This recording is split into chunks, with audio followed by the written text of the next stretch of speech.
Well, actually, amo ni pinaka may vitamins. Totoo na gid. may vitamins. Amo gid ni pinaka pure gid nga kung magsipon kamo ni kaunon mo. Nami ito isa sa babaw Oo, nami tanan. nami luto. Gusto ko na.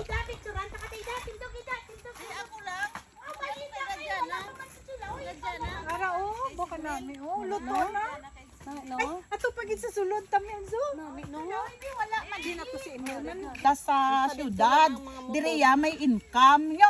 Layo-layo baling. Kung hindi mo na maintindihan kay bata ka pa. Tikap niya. Ala, grabe si Emil, oh. Sige. Sa napatay ko nga bata, ginakugos na namon, bulos-bulos. Layo, layo. Nakadto kami, di kay siyempre may duta.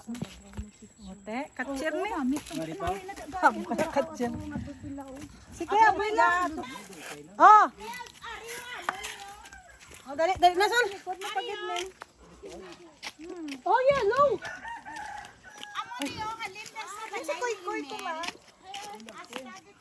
Saging mo halas na amon sa paamo to. Wow. Na, di ba? Gamay na lang nagaling ang tubusis. Now. Tikit.